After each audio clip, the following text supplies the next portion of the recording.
Hi friends, welcome to my channel. This is YS Anni Yadav and good morning from Hyderabad. ఈ రోజైతే మాత్రం నా పీతి గుద్దేశన గురించి అయితే మనం మాట్లాడుకుందాం. ప్రపంచంలోనే ద నెంబర్ 1 మోస్ట్ కుళ్ళుబోతు యూట్యూబర్ అండ్ అంతే ఈర్ష మహారాజ్ గురించి మీకు ఒక 2-3 డేస్ నుంచి యూట్యూబ్లో గొడవ స్టార్ట్ అయింది. మీకు తెలుసు కదా, ఏంటంటే నేను ఒక రీల్ అయితే పెట్టిన, అది బాగా వైరల్ అయిపోయింది యూట్యూబ్లో అండ్ అంతే ఇన్స్టాగ్రామ్లో. మనోడికి ఇంకా ఫుల్ కుళ్ళు బుట్టేసింది అనమాట. ఏంద్రా నాయన ఇంత వచ్చేసిందని చెప్పేసి దాని మీద వీడియోస్ చేయడం అయితే స్టార్ట్ చేసేసిండు.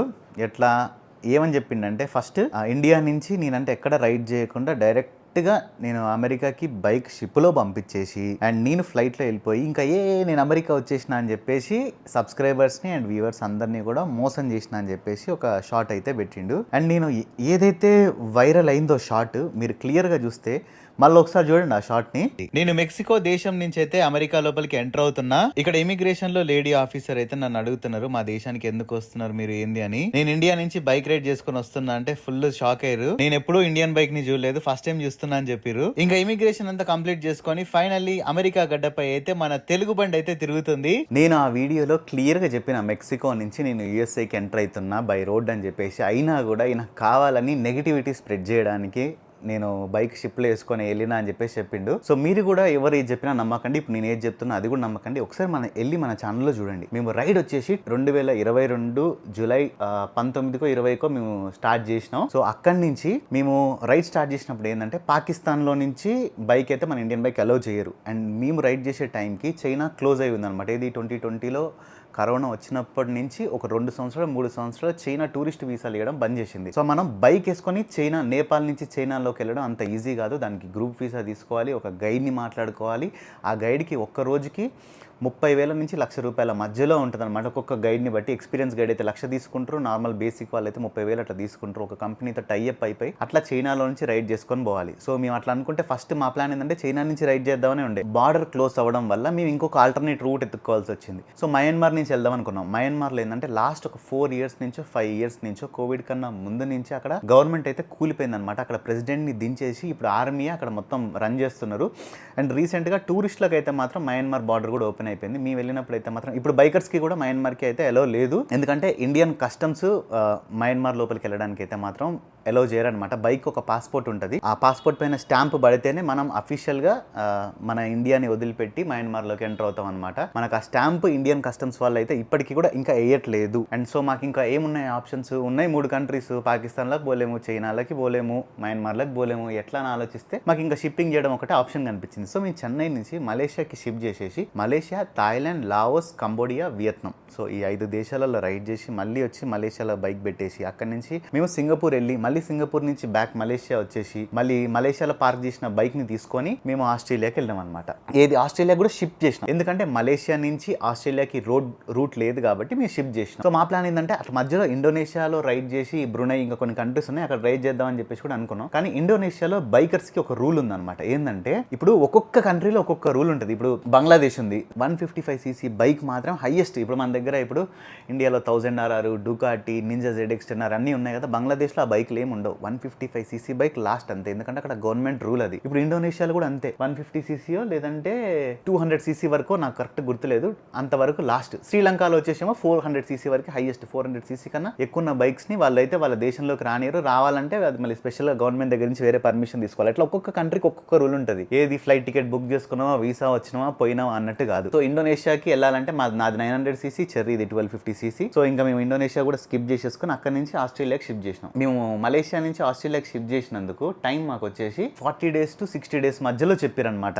అంటే మీకు 40 నుంచి 60 రోజులు పడుతుంది మీకు బైక్ రావాలంటే. ఎందుకంటే మలేషియాలో మనం బైక్ పెడితే అక్కడ కస్టమ్స్ బైక్ కంప్లీట్ చేయాలన్నమాట. కస్టమ్స్ వాళ్ళు మనం ఎమ్మెల్యే కొడుకు కాదు, ఎంపీ కొడుకు కాదు కదా. ఎమ్మటే పోగానే అయ్యా రండి అయ్యా మీకోసం చేస్తా అని చెప్పేసి వాళ్ళకంటూ ఒక ప్రాసెస్ ఉంటుంది. మనకన్నా ముందు వచ్చిన ఇంకా కొన్ని గూడ్స్ అన్నీ ఉంటాయి, అవన్నీ క్లియర్ చేసిన తర్వాత మన బైక్ వచ్చినప్పుడు వాళ్ళు క్లియర్ చేసి ఆ షిప్లో అయితే ఎక్కిస్తారనమాట. అండ్ ఆస్ట్రేలియాకి వెళ్ళిన తర్వాత ఆస్ట్రేలియాలో ఇంకొక ఇంపోర్ట్ చేసుకున్న బైక్స్కి స్పెషల్ రూల్ ఉంటుంది. ఏంటంటే వాళ్ళు ఒక 2 to 3 weeks వాళ్ళకి నచ్చినంతసేపు కస్టమ్స్ ఆఫీసర్ కూలింగ్ పీరియడ్ అని పెడతారు. అంటే బైక్ ఆస్ట్రేలియా వచ్చినా సరే ఒక 2 వారాల పాటు వాళ్ళు ఇన్స్పెక్ట్ చేస్తారనమాట మొత్తం. ఇట్లా చాలా రూల్స్ ఉంటాయి, మీ అందరికి తెలియని. నేను మన సబ్స్క్రైబర్స్కి అయితే అందరికీ ఈ రూల్స్ తెలుసు, కొత్తగా వచ్చే వాళ్ళ కోసం నేను మళ్ళీ చెప్తున్నాను అనమాట. ఎందుకంటే నేను ఆల్రెడీ అన్ని ఫుల్ వీడియోస్లో చెప్పేసిన, ఇప్పుడు ఏ వీడియోలో ఏ మ్యాటర్ ఎక్కడ చెప్పినా నాకు తెలియదు, అందుకని నేను మళ్ళీ మీకు రిపీట్ చేస్తున్నా. ఆస్ట్రేలియాలో నెంబర్ 1 డేంజరస్ రోడ్లలో అసలు రోడ్డు లేదు, 1400 కిలోమీటర్లు మొత్తం డెజర్ట్లో రైడ్ చేసినాం. మీరు ఒకసారి వెళ్ళి ఆ వీడియోస్ చూడండి. ఆస్ట్రేలియా ఏంది ఇట్లుంటుంది, ఆస్ట్రేలియా రోడ్స్ కూడా ఇట్లుంటాయా అని చెప్పేసి మీరైతే ఖచ్చితంగా షాక్ అయిపోతారు.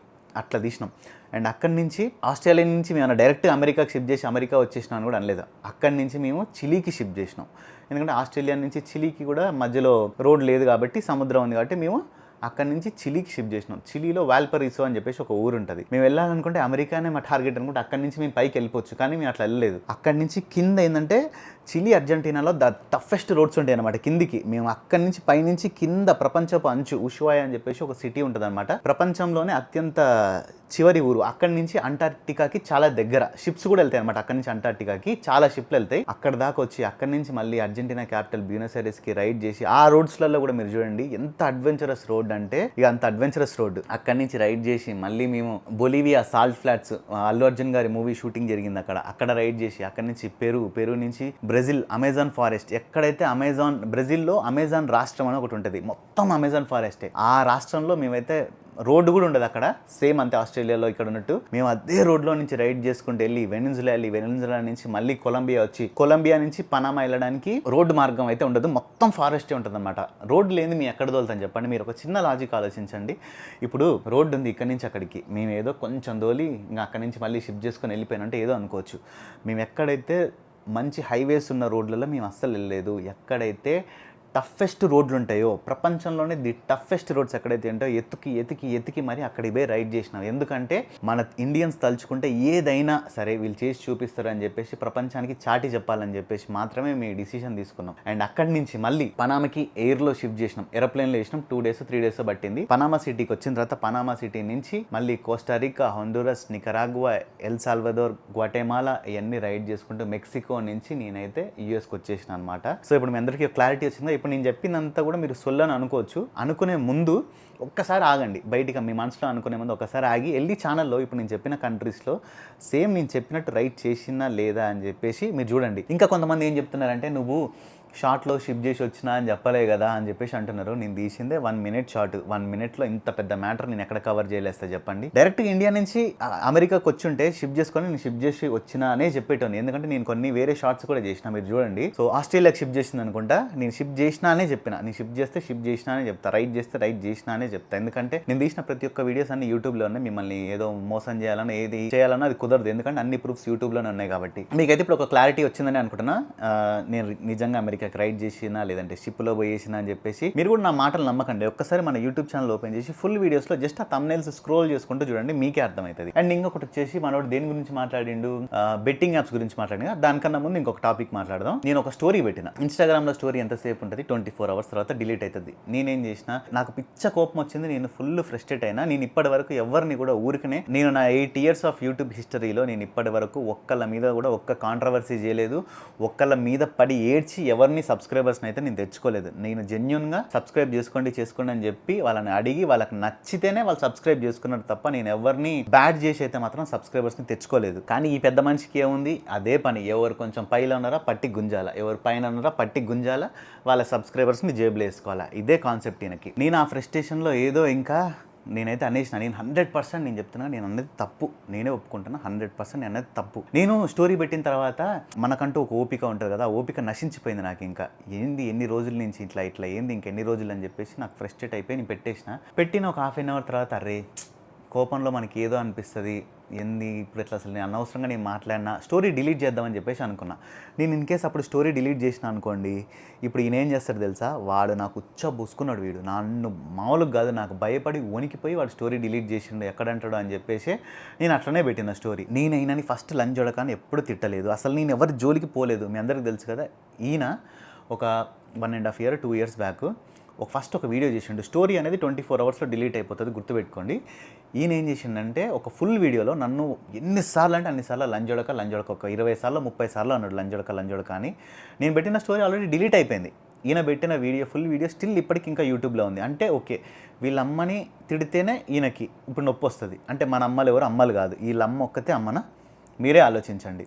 మీరు వెళ్ళి చూడండి, నేను చెప్పింది అబద్ధమో కాదో ఆయన ఛానల్లో ఉంటాయి ఇప్పటికీ కూడా నన్ను తిట్టింది, మీరు వెళ్ళి ఒకసారి చూడండి.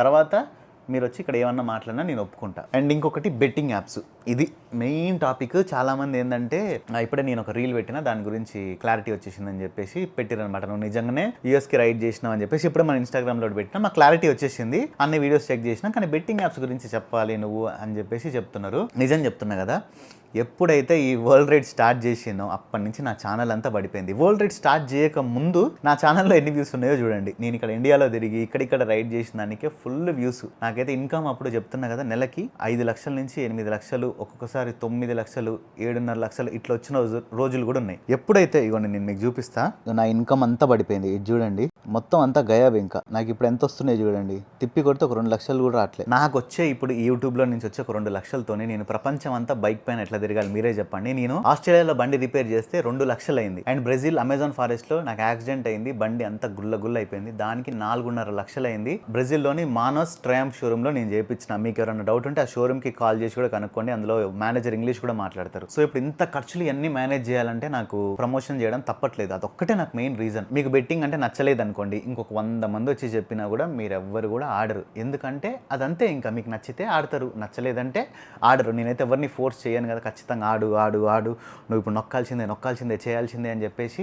అండ్ ఇంకొకటి ఏంటంటే, ఇప్పుడు మనకి నా ఛానల్లో వ్యూస్ చూడండి మీరు, లాస్ట్ వచ్చినాయి 1 లక్ష వ్యూస్ రావడానికి నేనైతే ఇట్లా నెత్తి కొట్టుకున్నాను. నేను ఈ అమెజాన్లో ఫారెస్ట్లో ఇక్కడ ఇవన్నీ చేసినప్పుడు కూడా అసలు కొన్ని వీడియోస్కి అయితే 100K వ్యూస్ కూడా రాలేదు. కానీ నాకన్నా ఎక్కువ మంది సబ్స్క్రైబర్స్ ఉండి నాకన్నా ఇంకా ఎక్కువ వ్యూస్ వచ్చేవాళ్ళు మన తెలుగులోనే ఎంతమంది బెట్టింగ్ యాప్స్ చేస్తున్నారో మీకు తెలియదా? కానీ ఈ పెద్ద మనిషి వాళ్ళ గురించి ఎవరి గురించి మాట్లాడు. ఎందుకంటే తెలుసా, ఒక చిన్న లాజిక్ ఏంటంటే, ట్రావెలింగ్ కమ్యూనిటీలో ఎవరైతే ఉన్నారో ఈయనకన్నా కొంచెం హై పొజిషన్లో వాళ్ళందరినీ తొక్కేయాలి. ఎట్ట చేసినా కానీ వాళ్ళ సబ్స్క్రైబర్స్ అందరినీ నా వెనకేసుకొని నేనే నెంబర్ 1 ఉండాలని చెప్పేసి. ఇప్పుడు క్రికెట్లో వస్తుంది బెట్టింగ్, కబడ్డీలో వస్తుంది బెట్టింగ్. అండ్ అంతే, ఇప్పుడు కొన్ని మన తెలుగు హీరోస్ పెద్ద ఓటీటీ షోలు చేస్తున్నారు, దాంట్లో కూడా బెట్టింగ్ యాప్స్ ప్రమోట్ చేస్తున్నారు. అండ్ అంతే, ఇంకా ఇప్పుడు కొన్ని మన మూవీ ట్రైలర్స్ ఉంటాయి కదా యూట్యూబ్లో, దాంట్లో స్టార్టింగ్లో కూడా 2-3 సెకండ్స్ బెట్టింగ్ యాప్స్ ప్రమోట్ చేస్తున్నారు. ఈయన దాని గురించి ఎవరి గురించి మాట్లాడరు. నా వీడియోస్ అన్నా కూడా 1 లక్ష మంది చూస్తారు అనుకుందాం ఎగ్జాంపుల్కి, కానీ అక్కడ చూసేది కోట్లలో చూస్తారు. అందులో నీ సబ్స్క్రైబర్స్ కూడా ఉంటారు కదా, నువ్వు మరి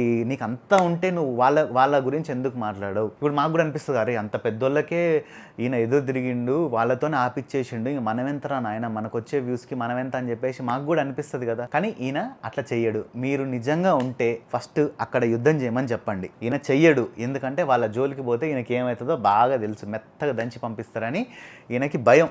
అందుకని చెప్పేసి ఎవరైతే ఈక్వల్గా ఉంటారో, మెయిన్గా చూడండి ట్రావెలింగ్ దాంట్లో అని కాదు, ఇప్పుడు ట్రావెలింగ్ చేసేటోళ్ళకంటే ఎగ్జాంపుల్ మీరు కూడా ఆలోచించండి, ఎన్ని ఖర్చులు ఉంటాయి పెట్రోల్కైనా, హోటల్స్కైనా, ఇంకా బైక్ షిఫ్ట్ చేయాలన్నా మా ఫ్లైట్ ఖర్చులకి, అండ్ ఇంకా అక్కడ మళ్ళీ బైక్ రిపేరింగ్కి వస్తే మళ్ళీ దానికొకటి, ఇన్ని ఖర్చులు ఉంటాయి కాబట్టి మేము చేస్తున్నాం అనుకోండి. కొంతమంది ఇంట్లో కూర్చొని చేసే యూట్యూబర్స్ కూడా వాళ్ళకి ఇంకా ల్యాక్స్లో వస్తాయి వ్యూస్, వాళ్ళు కూడా చేస్తారు. అంటే ఈయన మాట్లాడు వాళ్ళ గురించి అస్సలు బొంగు కూడా మాట్లాడు. నేను చెప్తున్నా కదా, మీరు కూడా ఒక్కసారి ఆలోచించండి నేను చెప్పిన పాయింట్ కరెక్ట్ ఉందా లేదా అని చెప్పేసి. ఈయన ఇంకా ఏంటంటే ఏమనంటే పర్సనల్స్ విషయానికి వస్తాడు. ఇక ఉమా తెలుగు ట్రావెలర్కి కళ్ళ కింద మచ్చలు ఉన్నాయని, రవి ట్రావెలర్కి ఏమో విగ్ ఉందని చెప్పేసి, ఇంకా నన్నేమో రేపిస్ట్ అంటాడు, ఎఫ్ఐఆర్లు 100 ఎఫ్ఐఆర్లు అంటాడు, ఇంకా 10th ఫెయిల్ అంటాడు, ఇంగ్లీష్ రాదంటాడు, నోటికి ఏది వస్తే అది మాట్లాడతాడు. నేను కూడా నిన్ను ఈడు కూడా పెద్ద కామిస్టోడు, వీడికి ఏం దొరకకుంటే కుక్కనైతే కుక్కని, పందినైతే పందిని, దేంతో పడితే దాంతో పడుకుంటాడు అని చెప్తా. నువ్వు ఒప్పుకుంటావా? దానికి ఒప్పుకో కదా. అందుకే నోటికి ఏది పిచ్చి మాటలు వస్తే అది మాట్లాడద్దు నువ్వు, ఎందుకంటే నాకు నోరుంది, నీకన్నా గలీజ్గా ఇంకా నేను కూడా మాట్లాడగలను, ఓకేనా? ఇంకొకటి ఏంటంటే, ఎవరు పర్సనల్ జోలికి రాకు. ప్రతి ఒక్కళ్ళకి, ఈ వీడియో చూసేటోళ్ళకైనా, నీకైనా, నాకైనా, ప్రతి ఒక్కళ్ళకి ఒక పర్సనల్ లైఫ్ ఉంటుంది. పర్సనల్ లైఫ్ వేరు, ప్రొఫెషనల్ లైఫ్ వేరు. పర్సనల్ని నువ్వు ఇంట్లోకి తీసుకొని రాకు. ఇంకొకటి ఏంటంటే, మరి ఇప్పుడు మీరు కొంతమంది అనొచ్చు, మరి నువ్వే ఇప్పుడు చెప్తున్నావు కదా, మరి లంజోడకాని ఎందుకు అన్నావని చెప్పేసి. నేను అదే చెప్తున్నా, నేను లంజోడకాని ఫస్ట్ అనలేదు, ఈయన ఫస్ట్ అన్నాడు. లాస్ట్ ఇయర్ వెళ్ళి వీడియోస్ చూడండి, నన్ను ఒక 20 నుంచి 30 సార్ల కన్నా ఇంకెక్కువ పచ్చి బూతులు తిట్టిండు. అప్పటికి కూడా నేనేం రెస్పాండ్ అవ్వలేదు. నేను పోయిన దానికి కూడా నాకు మోటో వ్లాగింగ్ అంటే అది నా ప్రాణం లాంటిది, ఇంకా నేను బతికేదే దానిపైన, అది నా వృత్తిని. మా అమ్మని అన్నప్పుడు కూడా నేను రెస్పాండ్ అవ్వలేదు. కానీ నేను చేసిన రైడ్ని కూడా చేయలేదు అనేసరికి ఇంకా నాకు నా ఆవేశం కట్టలు తెగిపోయింది అనుకోండి. అందుకనే నేను అట్లా మాట్లాడాల్సి వచ్చింది. మాట్లాడిన తర్వాత కూడా నేను డిలీట్ చేద్దాం అనుకున్నా, కానీ మళ్ళీ డిలీట్ చేస్తే చెప్పిన కదా నాకు భయపడి చేసిండు అని చెప్పేసి, మళ్ళీ మీ అందరి దగ్గర పెద్ద హీరో లాగా బిహేవ్ ఎక్కడ చేస్తాడని చెప్పేసి మాత్రమే సర్లే స్టోరీయే కదా 24 అవర్స్లో డిలీట్ అయిపోతుంది అని చెప్పేసి నేను పడుకున్నా. అట్లనే అది లేచి మార్నింగ్ చూసేసరికి చాలామంది డౌన్లోడ్ చేసుకుని వాళ్ళ ఛానల్లో వాళ్ళు పెట్టుకున్నారు. దానికైతే నాకు సంబంధం లేదు. ఈయన ఇంకొక సెకండ్ ఛానల్ ఉంటుంది కదా ఈయనకి, అందులో ఒక వీడియో పెట్టిండు అనమాట. ఏంటంటే నా ఫోటో పెట్టేసి ఇక్కడ పక్కన బ్లడ్ మార్క్ పెట్టేసి నేను చచ్చిపోయినా అని చెప్పేసి పెట్టిండు. ఆ వీడియో మరి మా ఫ్యామిలీ మెంబర్స్ వాళ్ళందరూ చూస్తారు, నాకు ఫోన్లు చేస్తారు మార్నింగ్ నుంచి, ఏంది ఇట్లా అయింది, నీకు అన్న యాక్సిడెంట్ ఏందా అది అని చెప్పేసి అడుగుతున్నారు. మరి మా ఫ్యామిలీలో ఉన్నారు, వాళ్ళు కూడా బాధపడతారు కదా. అంటే ఇప్పుడు జనాలు కూడా ఎట్లా అంటే దాన్ని ఎవరు అనట్లేదు అనమాట. మీకు ఎట్లా అయిపోయిందంటే ఇక ఈయన ఏం చెప్తే అదే వేదం అన్నట్టు. ఇప్పటికీ జనాలు ఎట్లా భ్రమలో ఉన్నారంటే నేను నిజంగా రైట్ చేయలేదనే చెప్పేసి అని అనుకుంటున్నారు. నేను ఎన్ని స్టోరీలు పెట్టినంటే ఒక్కసారి వెళ్ళి చూడండి అయ్యా అంటే 100లో ఒక 10 మంది చూసారు, నీ సబ్స్క్రైబర్స్ నాకు కామెంట్ చేశారు, మేము ఇట్లా ఈయనకి ఫుల్ డై హార్డ్ ఫ్యాన్స్, కానీ ఈయన చెప్పింది అయితే తప్పు, చాలా మందిని ఇట్లా బ్లేమ్ చేస్తున్నా, ఇప్పటిదాకా ఈ 2 మిలియన్ సబ్స్క్రైబర్స్ వచ్చారు అని చెప్పేసి చాలా మంది చెప్పారు. నీకు వచ్చిన 2 మిలియన్ సబ్స్క్రైబర్స్లో కూడా నువ్వు టాలెంట్తో తెచ్చుకున్న దానికన్నా కూడా మంది మీద ఏడ్చి వాళ్ళని బ్యాడ్ చేసి తెచ్చుకోవడం పైనే ఉంది. ఈయన ఏంటంటే ఒక టెక్నిక్ ప్లే చేస్తాడు, ఎట్లా తెలుసా? ఇప్పుడు ఒకళ్ళతోని ఫ్రెండ్షిప్ చేస్తాడు అనమాట. ఎవరైతే కొంచెం టాప్లో ఉన్నాడో, ఈయన కన్నా కొంచెం ఎక్కువ ఉన్నాడో వాళ్ళతో ఫ్రెండ్షిప్ చేస్తారు. చేసేసి ఇప్పుడు మన ఫ్రెండ్స్ అయినాక ఏమవుతారు, మీ పర్సనల్స్ నాకు చెప్తారు, నేను నా పర్సనల్స్ మీకు చెప్తా. ఈయన ఏం చేస్తాడంటే తెలియగా మన పర్సనల్స్ చెప్పేటప్పుడు మొత్తం రికార్డ్ చేసి పెట్టుకుంటాడు అనమాట అన్నీ. ఇంకా మనం ఏం చేస్తామంటే సరే ఈ రికార్డ్ చేసుకుంటామా, మనం ఫ్రెండ్ అనుకొని ఉన్నాం కానీ మనం ఏంటంటే మనం రికార్డ్ చేసుకోం. ఈయన ఏంటంటే మొత్తం రికార్డ్ చేసుకొని అప్పుడు పెట్టాడు. ఈయన కరెక్ట్ మనిషి అయితే ఏంది, అప్పుడు ఎప్పుడైతే రికార్డ్ చేసినా అప్పుడే పెట్టాలా, కానీ మొత్తం అన్నీ రికార్డ్ చేసుకొని గ్యాదర్ అయిన తర్వాత వీళ్ళిద్దరికీ ఒక తేడా వస్తుంది చూసారు కదా, అప్పుడు బయట పెడతాడు. ఇవన్నీ మంచిగా ఉన్న రోజులు అవి ఎవరిని ఎన్ని బూతులు తిట్టినా ఏమన్నా కూడా ఎంత కరెక్టే, కానీ ఈయనకు తేడా వస్తుంది చూసారు కదా, ఆ రోజు అప్పుడు మాట్లాడిన మొత్తం అన్ని తప్పైతే ఆ రికార్డింగ్స్ అన్ని అప్పుడు బయటికి తీస్తాడు అనమాట. ఇది మీరు కూడా ఆలోచించుకోవాల్సిన విషయం ఒకటి. ఇది ఇట్లాంటి మనిషిని మీరు ఎట్లా సపోర్ట్ చేస్తున్నారో మరి నాకైతే తెలియదు. మా సబ్స్క్రైబర్స్కి అయితే అందరికీ తెలుసు, నేను ఈ వీడియో అయితే మా సబ్స్క్రైబర్స్ కోసం అస్సలు చేయట్లేదు, ఎందుకంటే వాళ్ళందరికీ తెలుసు నేను ఎక్కడి నుంచి ఎక్కడికి షిఫ్ట్ చేసినా, ఎంత క్లారిటీగా చెప్పినా, ఇండియాకి ఎందుకు వస్తున్నా ఏందనేది కూడా మొత్తం ఫుల్ వ్లాగ్స్లలో చెప్పేసిన.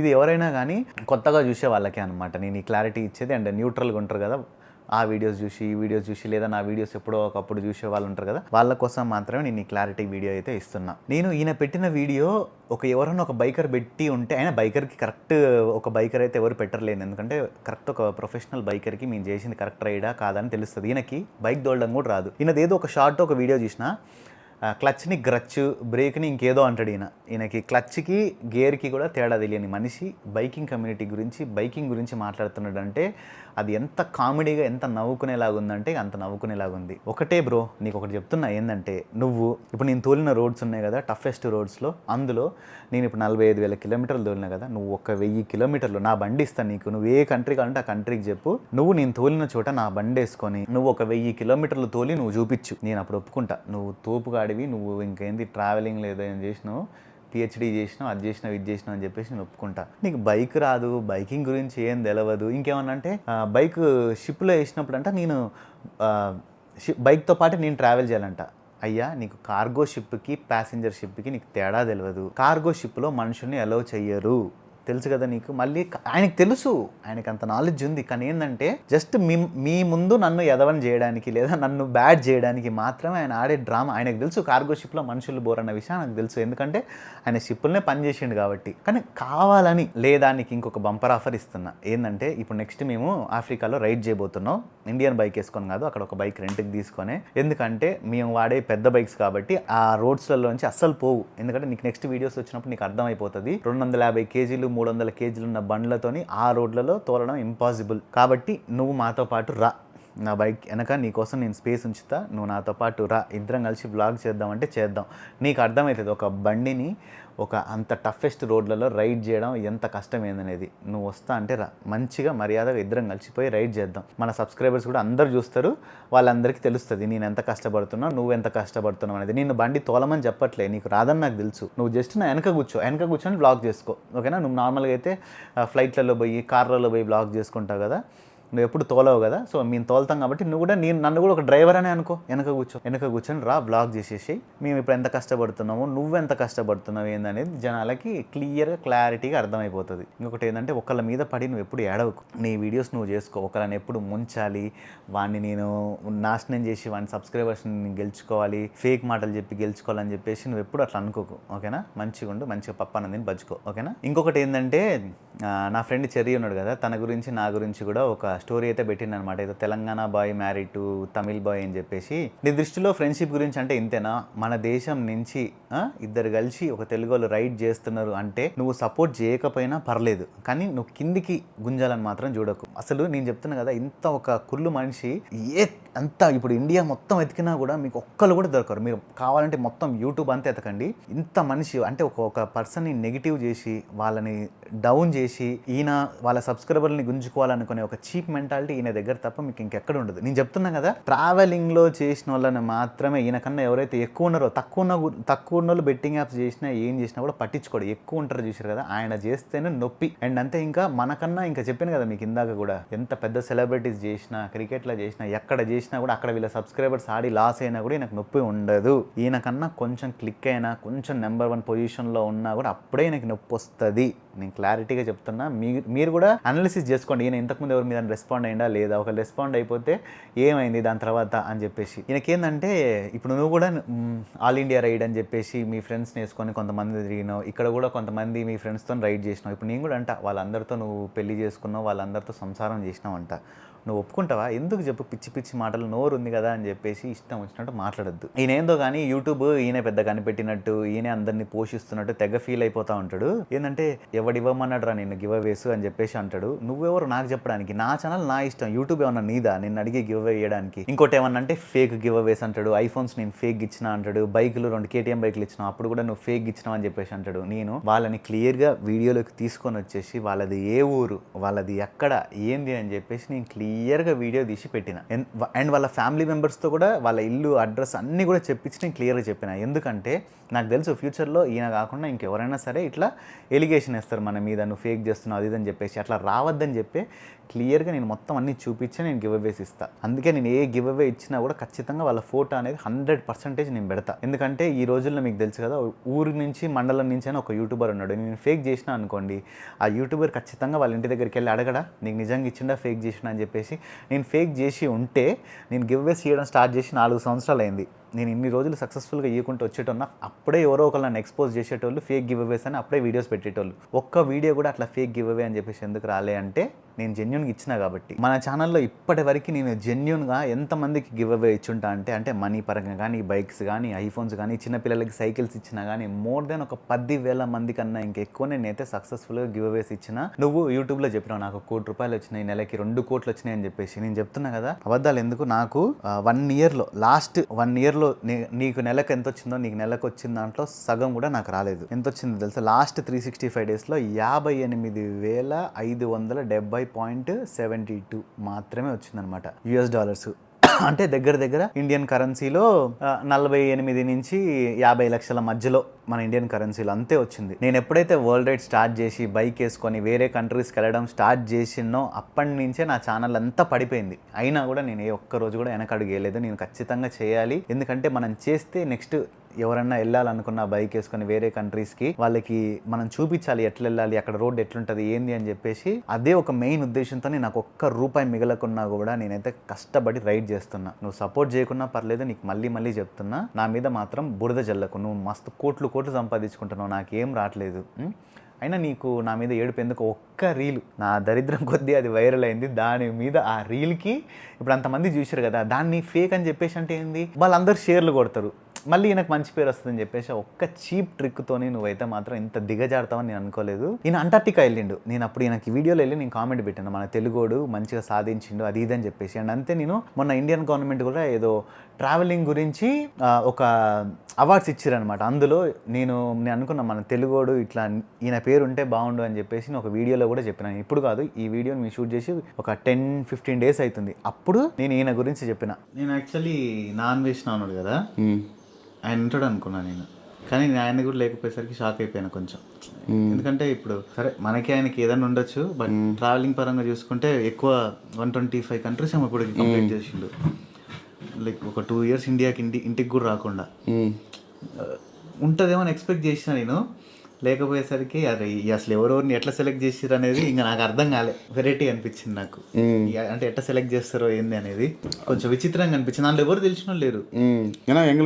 అరే మన తెలుగు వాళ్ళ దాంట్లో నువ్వు ఉంటే బాగుండు, ఎందుకంటే నువ్వు ఒక 2-3 ఇయర్స్ నుంచి బయట కంట్రీస్కి ఇంటికి రాకుండా తిరుగుతున్నావు కదా. ఎందుకంటే నేను ఎక్కడ తిరిగినా కూడా ఇంటికి రాకుండా నేనైతే ఉండలేను. ఎందుకంటే నాకు రావాలి, ఎక్కడైనా ఇండియాలో ఉండాలి, నేను ఇక్కడ హైదరాబాద్లో అయినా మా ఇంటి దగ్గర తిరగాలి అంతే. నేను నీలాగా నేను వదిలిపెట్టి దేశాన్ని వదిలిపెట్టి నేను ఉండలేను. నేను ఆ విషయంలో నువ్వు గ్రేట్ అని చెప్పేసి నేను ఒప్పుకొని నువ్వు ఉంటే బాగుంటుంది. ఎందుకంటే ట్రావెలింగ్ కేటగిరీలో తీసారు, మోటార్ లాగింగ్ కేటగిరీ కాదు, ట్రావెలింగ్ కేటగిరీలో అయితే నువ్వు ఉంటే బాగుంటుంది అని చెప్పేసి నేను నీకు సపోర్ట్గా మాట్లాడిన. అయినా కూడా ఈయన ఎట్లా తెలుసా, నేను నాకు బండి వేసుకొని వెళ్ళినా అని తెలుసు, కానీ ఏంటంటే జస్ట్ ఆ వ్యూస్ కోసం, ఒక చీప్ ట్రిక్స్ కోసం నేను ఎట్లా ప్లే చేసిండు అంతే. నేను మొత్తానికి నీకు ఫైనల్లీ నేను ఏం చెప్పాలనుకుంటున్నా అంటే ఒకటే, నువ్వు నన్ను సపోర్ట్ చేయాల్సిన అవసరం కూడా లేదు. నేను సపోర్ట్ చేయమని నిన్ను కాదు, నేను యూట్యూబ్ ఛానల్ పెట్టినప్పటి నుంచి ఎవరి దగ్గరికి పోయి నన్ను సపోర్ట్ చేయండి అని చెప్పేసి నేను వీడియోస్ కూడా ఎవరిని అడుక్కోలేదు. నేను అడుక్కుందల్లా నా సబ్స్క్రైబర్స్ని మాత్రమే. ఎందుకంటే నాకు ఎవ్వరు పెట్టాల్సిన అవసరం లేదు. కంటెంట్ నచ్చితే వాళ్ళే సబ్స్క్రైబ్ చేసుకుంటారు. నువ్వు నన్ను దయచేసి నన్నైతే మాత్రం నీకు మళ్ళీ చెప్తున్నా, నన్ను కిందికి దించాలని అయితే చూడకు. నీ పని, నీ ట్రావెలింగ్ ఏందో నువ్వు చేసుకో, నా మోటార్ లైంగ్ ఏందో నేను చేసుకుంటా అంతే. ఇంకా ఇదే ముచ్చట. నమస్తే.